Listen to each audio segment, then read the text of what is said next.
Ravi sat by the round window of the shuttle, looking out at the stars. His hands were cold. This was his first time leaving his home planet. Earth was far behind now. Ahead was Velen's station, a giant floating city where students from many worlds studied together. Ravi had never seen aliens before. Now he would study with them, live with them, eat with them. He didn't know what to expect. When the shuttle landed, a tall silver robot welcomed him. The robot said his name and scanned his pass card. Then it led him through shining halls and moving floors. Everything felt too clean, too fast, too strange. Other students passed by, some with wings, others with bright eyes or tails. No one looked like him. Ravi had brown skin, black hair, and plain clothes. He held his small bag tight. He didn't say anything. He just followed. His room was small but neat. A bed, a desk, a wall screen. He placed his clothes in the drawer and looked in the mirror. He looked normal. But here, normal was different. He was the only one of his kind. He took a deep breath. Tomorrow would be his first class. The next morning, Ravi walked to room 14A. The door slid open when he stepped. Close inside, rows of seats faced a floating screen. The teacher, a creature with 4 arms and a large head, turned toward him. Its voice was soft but clear. "You must be Ravi. Please sit." Ravi nodded and found a seat in the back. The other students stared. Some whispered. One boy with orange skin smirked and nudged his friend. Then she walked in. Her skin was blue like a calm lake. Her hair was silver and tied high. Her eyes were gold and sharp. She walked with her head high. When she saw Ravi, she stopped and raised an eyebrow. "What is that?" she said, loud enough for all to hear. The room went quiet. The teacher looked up but didn't speak. Ravi didn't answer. He stared at his desk. The girl walked to her seat and said again, "Why is it sitting here? Does it even understand our words?" Some students laughed, others looked away. Ravi felt heat in his chest, but he stayed silent. The teacher finally spoke. "This is Ravi. He is a new student from Earth." The girl blinked. "Earth? That's a myth. They say humans were wiped out long ago. You're telling me this is one of them?" The teacher didn't reply. Ravi looked up, his voice calm but firm. "I'm from Earth. I don't know if it's a myth, but I know it's real." The girl laughed. "Then Earth must be a sad place. Look at your clothes. Your voice is slow. Your face is plain. You must be the last one." The class burst into laughter. Ravi looked down again. His fingers gripped the edge of the desk. The teacher didn't stop her. He only said, "Let's begin the lesson." The lesson was about space travel history. Ravi knew some of it, but many names and places were new. He tried to listen, but he could feel eyes on him the whole time, every time he raised his head. Someone was whispering or hiding a smile. When class ended, Ravi stayed in his seat. The others left quickly, some still giggling. The blue girl walked past him. She didn't look sorry, but something strange happened. The teacher walked over and sat beside Ravi. "You handled that well," he said. Ravi looked up, surprised. "She mocked me." Everyone laughed. "Yes," the teacher said, "but you didn't fight. You stayed calm. That is not weakness. That is control." Ravi didn't speak. The teacher placed a hand on the table. "She does not know what you are. None of them do. Most of them think humans are stories. But I know better." Ravi blinked. "How do you know?" The teacher smiled softly. "Because I was there. Many years ago, I saw a human ship. They were strong, clever, and brave. Then they disappeared. No one knew why. Some say war. Some say silence. But now, you are here, and I see the truth in your eyes." Ravi felt a lump in his throat. "But I don't know any of that. I was raised on a farming moon. We had no books, just work. Then you will learn," the teacher said. "You have time. Just remember, this station is full of minds that think they know everything. But sometimes, the ones who know least are the ones who grow the most." Ravi stood and bowed his head. "Thank you." He walked out of the room, heart still heavy but steps a little lighter. In the hall, the blue girl, Nira, stood near the wall, talking to others. She saw him but said nothing. He didn't wait.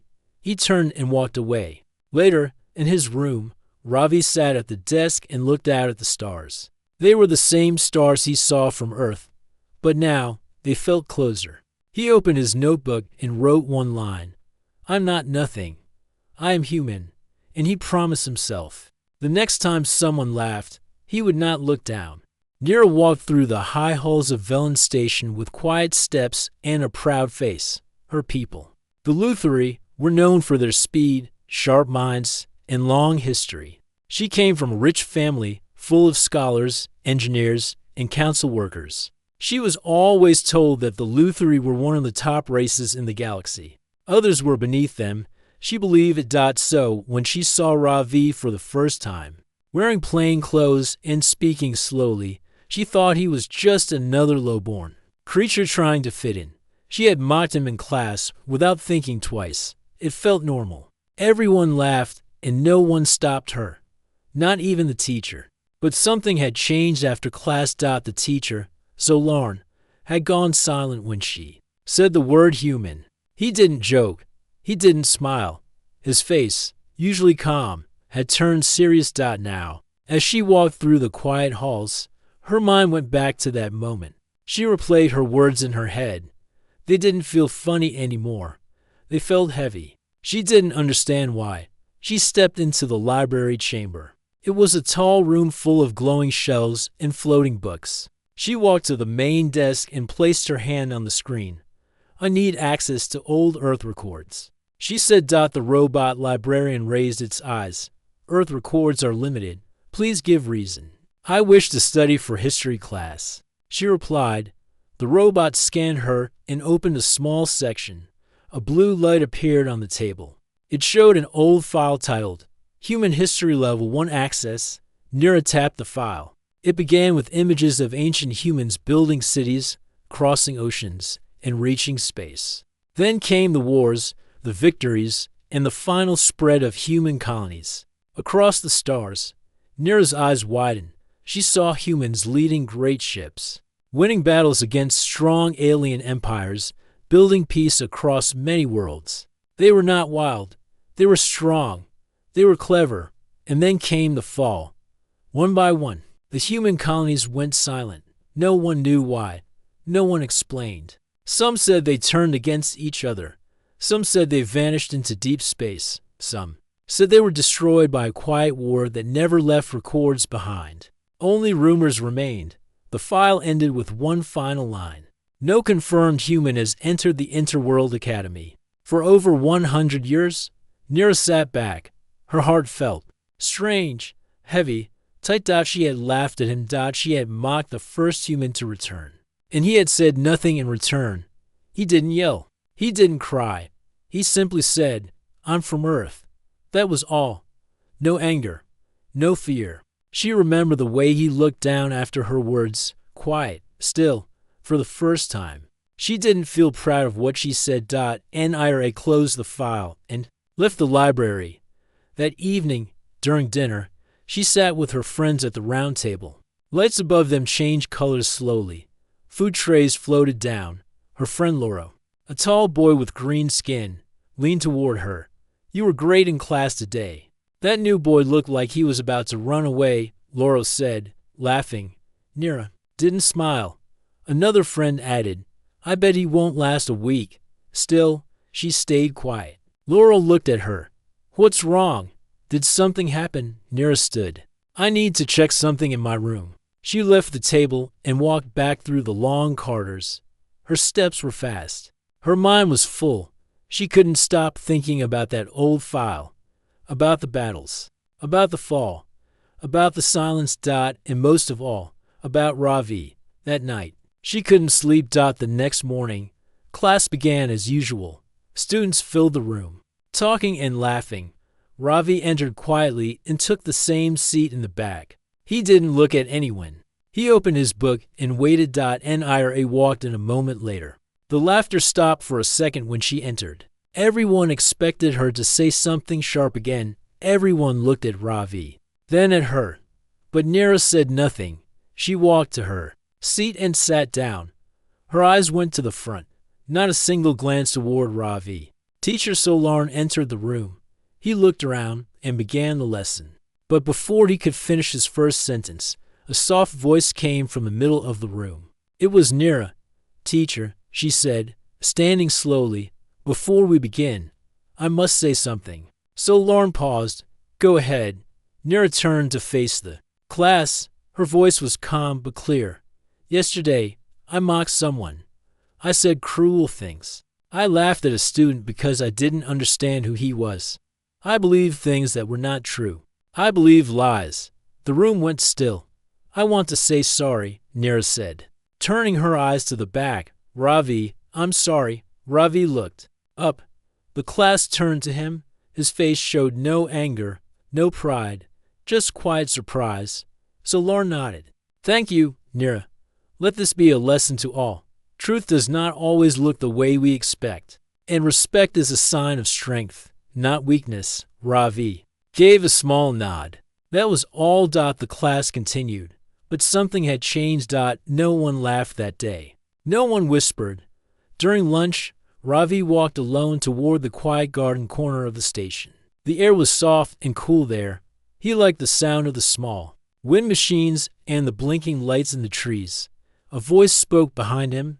"I meant what I said." It was Nira. He turned to face her. Her eyes were not sharp today. They were softer, still gold, still bright, but not proud. Ravi didn't answer at first. Then he said, "Why did you change your mind?" She looked at the sky dome above them. "Because I read the truth, and because you didn't fight back." He smiled a little. "I didn't come here to fight. I came to learn." Nira nodded. "Maybe we can learn from each other." They stood there for a while in silence, not as enemies, not as strangers, but as students. As equals.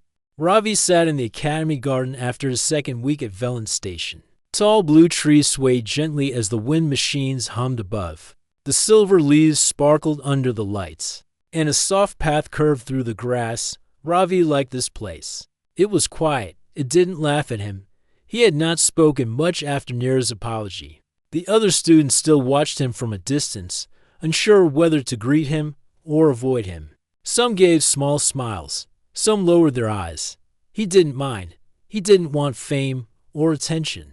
He just wanted to understand. He wanted to know why being human felt like carrying a heavy name. After dinner, he returned to his room. He placed his tablet on the table and opened the class notes. But the words on the screen didn't hold his focus. His mind kept going back to what the teacher had said days ago. "They do not know what you are." Why did he say that? Why did everyone react so strongly when Nira said the word human? Back home on the farming moon, he was just a boy who fixed machines and grew food. No one spoke of Earth. No one said humans were special. Now, people stared at him like he was a walking mystery. He needed answers. Ravi walked down the quiet hallway, away from the dorms, past the training rooms and food halls, until he reached the library chamber. The door slid open, and the soft white light welcomed him. A small round robot floated to greet him. It blinked gently. "Student Ravi, may I help you?" "Yes," Ravi said, trying to sound confident. "I want to know more about humans, about Earth, about our past." The robot paused. "Such records are restricted. Level 2 or higher required." Ravi looked around. The room was empty. "I am a human. Shouldn't I have the right to learn my own history?" The robot blinked again. "Please wait." A soft beep followed. A few seconds later, a small green light flashed on a side wall. A hidden door opened. Behind it was a smaller room, filled with screens and long shelves. "Access granted," the robot said. "Only for observation. No copying allowed." Ravi stepped inside slowly. The room smelled different, older, like dust and electricity. The lights dimmed as a large screen appeared on the far wall. The robot floated beside him, beginning playback of recorded Earth history. It said. The screen showed images first of ancient Earth cities, busy streets, tall towers, and wide oceans. Ravi had never seen such places. Then it showed humans, launching ships into space, building colonies, reaching distant stars. Their voices were proud. their eyes full of purpose. The next part showed war, not just battles, but entire skies filled with fire. Human ships clashed with alien forces. Sometimes they won, sometimes they didn't, but they always returned, stronger and smarter. Ravi saw faces like his, brown, pale, dark, mixed, standing side by side, leading armies, saving worlds, making peace. Then the tone changed. The screen turned dark. The narrator's voice dropped. After centuries of progress, the great silence began. Human colonies stopped sending signals. One by one, they disappeared. Some ships returned to find cities empty. No signs of war. No signs of struggle. Just silence. Ravi watched closely as reports flashed across the screen. Colony on Red Star 9 empty. No damage. No signs of life. No communication from Moon Base Cap in over 22 years. Last confirmed Earth signal recorded 87 years ago. The final image showed a star map. One by one, the human dots vanished. The narrator spoke again. Many believe the humans destroyed themselves. Others believe they left willingly. Some said they became something else. But all agreed after the silence, the galaxy changed. Humans were no longer part of it, and those who remained were forgotten. The screen faded. Ravi stood still. He felt cold, even though the room was warm. Why? Didn't anyone tell us this? He asked softly. The robot replied, because most don't believe it. Others fear it. History was rewritten. Only a few files remain. Why fear it? Ravi asked. The robot paused, because humans were not only builders, they were leaders, fighters, thinkers. Many races feared what would happen if they returned. Ravi looked down at his hands. I don't feel powerful. Power does not always show on the outside. The robot said. Ravi left the library quietly and walked back through the halls. His steps were slow. His thoughts were heavy. He reached his room and sat by the window. Outside, the stars blinked like small candles. Somewhere out there, Earth was still floating, silent, forgotten. He thought about the others, about the colonies that vanished, about the people who once shaped galaxies and now existed only in old files. Was he really one of them? Why had he survived? What did it mean to be the last voice of a silent world? He didn't know yet, but he knew one thing: he would not be silent. The next day in class, the teacher spoke about the Galactic Union. Ravi raised his hand. Everyone turned. Yes, Ravi? The teacher asked, why are humans not part of the Union? Records, he asked. The teacher paused, because the Union was formed after the silence. By then, humans were gone. But their work is still here, Ravi said. Their machines, their languages, even the academy system. The teacher gave a small nod. Yes, the foundation came from human models. Then why erase their name? Ravi asked. Silence filled the room. No one laughed this time. The teacher replied, because the galaxy fears what it cannot control, and nothing was harder to control than humans. The class stayed silent. Nira looked at Ravi, her eyes thoughtful. After class, she walked beside him. You found the hidden records, she said. He nodded. You read them too, he replied. She nodded back. I think they're hiding more, she said. Then we'll find it, Ravi said. They walked down the hall together, not as enemies, not as strangers, but as to students with a shared goal. To find the truth. To remember the forgotten, and to bring a voice back to the name human. The training arena was wide and bright. Its floor was smooth and strong. Walls were high, with floating screens all around. Every week, students came here to test their skills. They learned how to move fast, think clearly, and protect themselves. Fighting was not allowed outside, but inside the arena, it was part of the lesson. Ravi stood near the wall, watching pairs of students train with staffs and hand shields. They moved quickly, spinning, blocking, and striking. The teacher, Master Tren, a tall being with silver eyes and sharp arms, walked between them and gave advice. Ravi had never trained in combat before. On his farming moon, there was no time for that. There was only work, food, and machines. But he watched carefully. He noticed how some students moved with speed but no balance. Others had strength but no patience. He wanted to learn. Master Tren called the class to form a circle. Today we continue with one-on-one matches. He said in a deep voice, respect your partner. No anger. No pride. Only focus. Students nodded. Then a voice came from the side. I choose Ravi. All eyes turned. It was Nira. She stepped into the circle, her face calm but serious. Ravi blinked. Me, yes? Nira said, if you accept. Ravi hesitated. He looked at Master Tren. The teacher gave a small nod. Do you accept the match? Ravi stepped forward. I accept. The circle opened. Ravi and Nira took their places on opposite sides. Both picked up training staff's light sticks made from soft but firm metal. They would not cause real harm, but they would still sting if used wrong. Begin, Master Tren said. At first, they moved slow. Nira circled him, testing his steps. Ravi kept his staff low. Eyes steady. He didn't try to attack. He waited. Then she moved. A quick strike to his left. He blocked. She struck again, higher this time. He stepped back and blocked again. Gasps rose from the students. No one expected Ravi to match her. Nira was known for speed. She had trained since childhood. But Ravi was calm. He didn't rush. He watched. He learned as he moved. Nira narrowed her eyes. She pushed harder, spinning and striking from both sides. Ravi blocked again, then slipped under her arm and tapped her back with his staff. A clean point. The room went silent. Nira stood still for a moment, then lowered her staff. I yield, she said. Master Tren nodded. Match complete. Some students clapped. Others looked stunned. Nira looked at Ravi. You've trained before. Ravi shook his head. Only with tools and machines. This is my first time with a weapon.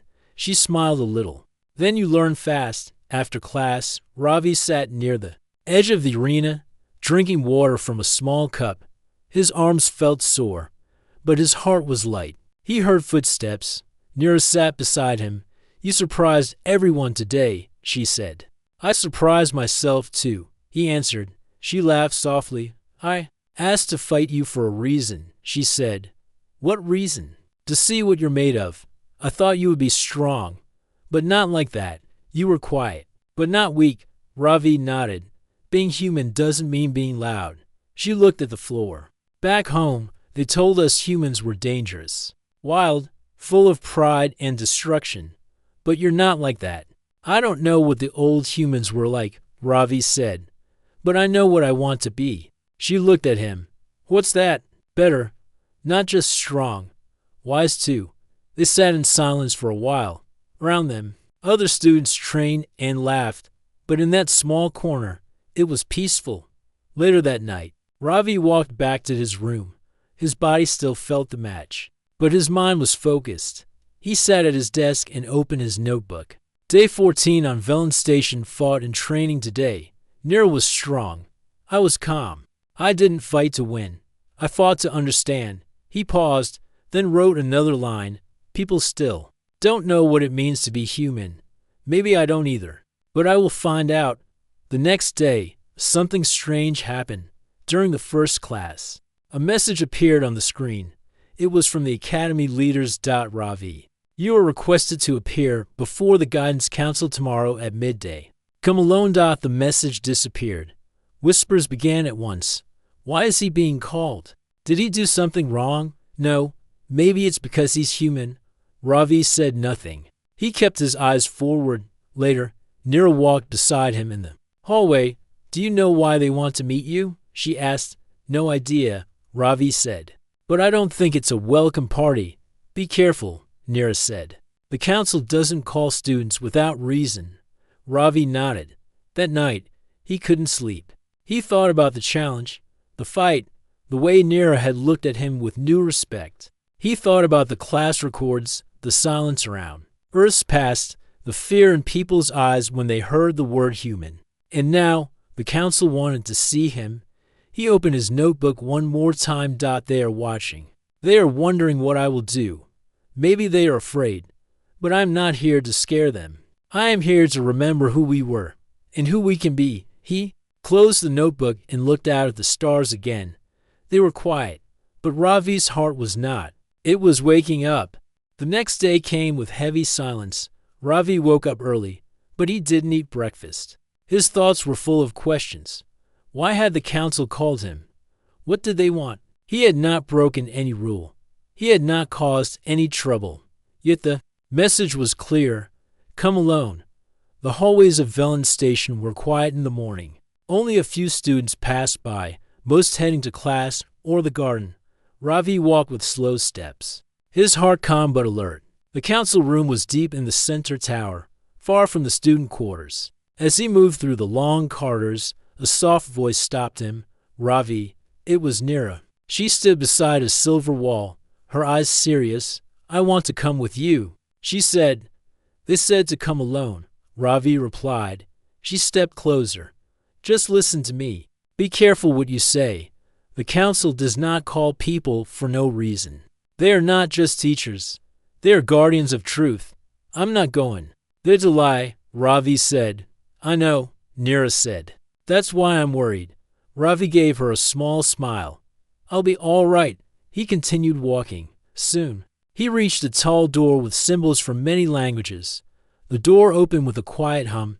Inside, the council chamber was round, with 7 chairs placed in a circle. In those chairs sat 7 beings, each from a different world, each old and wise. The center chair held a being named Yurn, a long, thin creature with crystal skin and soft white eyes. Yurn spoke first. Ravi of Earth. Welcome. Please sit. Ravi stepped into the circle and sat in the single chair at the center. We have questions, said another council member, a creature with smooth green scales and glowing fingers. We have not seen a true human in this academy for many years, said Yurn, and yet here you are. Not afraid, not hiding. I came to study, Ravi said. Just like anyone else. You know your past? Asked another member. I've seen the records, Ravi said. I know what humans once were. I know what they did. And what do you feel about that history? Ravi looked around the circle. All eyes were on him. He didn't look down. I feel proud. Not because we were powerful, but because we tried to grow. We built. We helped. Yes, there was war, but there was also peace. The room was silent for a moment. Yurn leaned forward. Many races fear the return of humans. They fear what might come again. I don't want to bring fear, Ravi said. I want to bring truth. The council whispered among themselves. Then Yurn said, You may stay, but know this, your path will not be easy. Some will doubt you. Some may hate you. You must walk carefully. I understand, Ravi replied. You may go now, said Yurn. Ravi stood and walked out. He felt lighter. Not because the council accepted him, but because he had spoken with honesty. As he left the tower, he saw Neera waiting near the stairs. What happened? She asked. They warned me, but they didn't stop me, Ravi said. Neera smiled. That means they're unsure. They're not the only ones, Ravi said. That evening, Neera sent Ravi a message. Meet me in the observatory at midnight. Come alone. He didn't ask questions. He trusted her now. At midnight, the observatory dome was dark and quiet. Stars filled the glass above, bright and endless. Neera stood near the center table with a small cube in her hand. What is that? Ravi asked. My family works for the Galactic Union, she said. I have access to files others don't. She placed the cube on the table. It lit up and showed a map of the galaxy. Small dots blinked, blue for known worlds, red for lost ones. She touched a red dot. This was Earth. She said. The map zoomed in. Earth's area was marked restricted. No travel allowed. No contact allowed. They blocked it? Ravi asked. Yes. Neera replied. After the silence, the Union locked all paths to Earth. They wanted it forgotten. Why? He asked. Because they were afraid. They believed if humans returned, they would ask questions, deep questions. They might seek answers the Union doesn't want to give. Ravi stepped closer. So the history I read isn't all of it? No, Neera said. It's only a part. There are files that say humans didn't vanish. They left, not because they lost, but because they chose to disappear. Disappear where? Nira shook her head. No one knows. Some say deep space. Others say a hidden place beyond any chart. Why would they leave everything? Maybe to protect it. Nira said, or maybe to wait until the galaxy was ready to listen again. Ravi looked up at the stars above. So why did I survive? Nira looked at him. Maybe you were meant to bring the voice back. Ravi felt a deep stillness inside. He didn't know if he believed it, but something inside him said this was not by chance. Nira handed him the cube. Keep this, she said. But guard it well. If others find out, they may take it, or worse. I won't share it, Ravi said. Not until I'm ready. They stood side by side, looking at the stars. For the first time, Ravi didn't feel alone. He felt like part of something greater. Not a ghost from a lost world, but a thread of a truth that refused to die. Ravi woke up early the next morning. The cube Nira had given him still sat on his desk, quiet and still. Its surface no longer glowed, but he knew the secrets inside were alive. He picked it up gently and placed it inside his drawer, locking it with his code. He left his room and walked through the academy halls. Something in the air felt different. The lights seemed colder, the sounds quieter. He passed students who gave small nods or looked away quickly. A few whispered.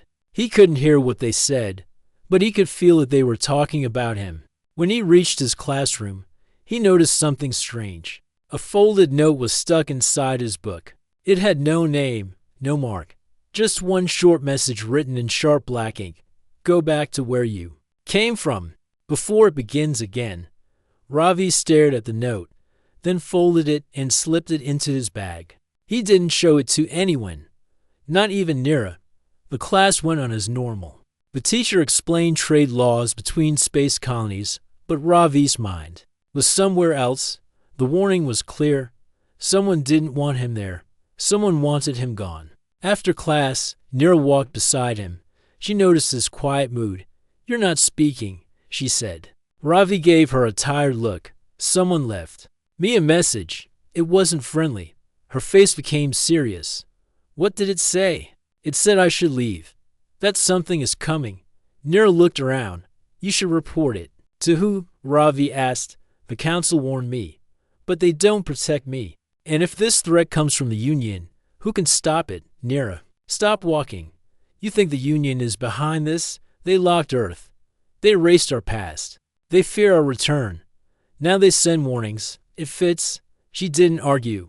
That night, Ravi sat in the garden under the tall blue trees. The sky dome showed moving stars, and wind machines blew cool air.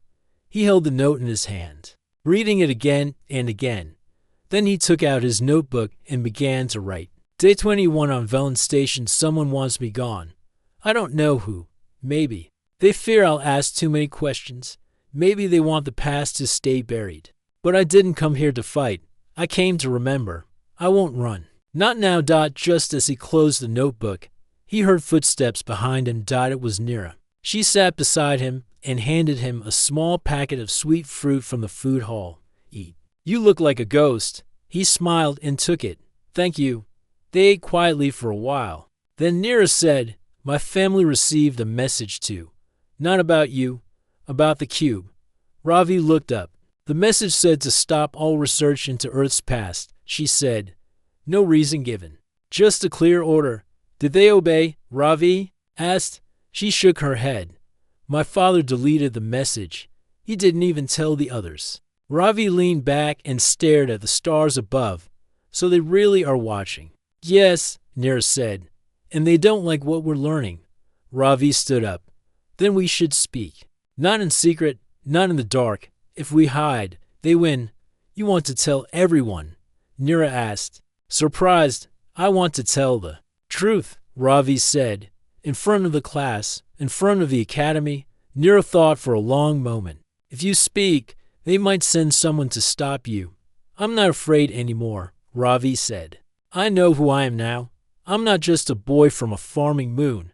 I'm the voice of a sleeping world. The next day, Ravi sent a message to teacher. So Lauren, I would like to give a short speech at the end of tomorrow's class. Please allow me this time. So Lauren replied simply, you may speak. Use your time wisely. The classroom was full. Word had spread. Everyone knew Ravi was going to speak. Some came out of curiosity. Others came because they were worried. A few just came to see what would happen. Neera sat in the second row. Her eyes never left Ravi. Teacher Solar nodded toward him. You may begin. Ravi stood up. He held no paper, no notes, just his thoughts. My name is Ravi. I'm from Earth. Some of you laughed when I said that. Some of you feared me. I understand why. The history of my people is full of light and shadow. We're builders and fighters. We were leaders and learners. And then we vanished. The room was silent for years. I didn't know my past. I worked in the dirt. I fixed broken machines. I thought Earth was just a story. But now I've read the truth. I've seen the records. I know what we once were. And I know what was taken from us. A few students shifted in their seats. Earth was locked. Our name was erased. The galaxy tried to forget us. But I am here. Not as a threat. Not as a conqueror. But as a student. A student who wants to learn. And a student who wants to share. He took a breath. I don't ask for fear. I ask for understanding. Don't judge me for my name. Judge me for my actions. Teacher Solarn stood. Thank you, Ravi. The room clapped, not loud, but steady. Later, as Ravi walked out of the classroom, a tall student from the back row approached him. I didn't know humans could speak like that. He said. Ravi smiled. Neither did I until today. That night, he received another message. It was short. You've been noticed. They won't. Stay quiet now. But this time, he wasn't afraid. He had spoken. He had stood tall. And the silence had been broken. The morning light came softly through the windows of Velen Station. The air was cool, and the stars still faded in the sky. Ravi woke up with a calm heart. The last few weeks had been hard. He had faced laughter, silence, and threats. But now, something had changed. He was no longer just a boy from a forgotten world. He was a voice for humans, strong, honest, and ready. He dressed quickly and left his room. The academy halls were busy. Students from many worlds passed by, talking and laughing. Ravi noticed more smiles than before. Some nodded at him. He felt the difference. Maybe respect was growing. He reached the training arena, where Neera was waiting. She smiled warmly. Ready for today? She asked. Ravi nodded. Yes, let's finish what we started. They entered the arena together. Today was the day they would present their findings to the Academy Council, the leaders who guided Velen Station, the cube, the secret files, the hidden history. Everything was ready. The council room was full of faces, some friendly, some doubtful. But Ravi stood, tall and calm. Neera stood beside him, strong and proud. Ravi began. For many years, the story of humans was forgotten or hidden. But today, we bring the truth back. Humans were not just fighters or builders. We were a part of this galaxy's history. Our silence was not defeat. It was a choice to protect the future. He showed the cube and explained what Neera's family had found. The locked worlds, the hidden maps, the erased records. The council listened. Some whispered. Some nodded slowly. One council member, a wise being with bright blue skin, spoke. Your courage is clear, Ravi. The fear of the past is strong. But so is the need for truth. Another council member added, it is time to open the records. To welcome humans back, not as a threat, but as friends and learners. Ravi felt a light in his chest. The weight he had carried was lifting. After the meeting, the academy held a small ceremony. Ravi and Neera stood side by side. The academy's flag was raised, stars of many worlds shining together. Neera turned to Ravi. You changed everything. Ravi smiled softly. No, we changed everything together. The students clapped. Some came forward to shake their hands. Ravi looked at the crowd and saw hope in many faces. That night, under the stars of Velen Station, Ravi wrote in his notebook. Day 35 on Velen Station. I came here as a stranger. They mocked me. They feared me. But I did not stop. I spoke the truth. Now, I am part of something greater. The story of humans is not over. It has only just begun. He closed the notebook and looked up at the sky. The stars shone bright and clear, and for the first time, he felt truly home. The end.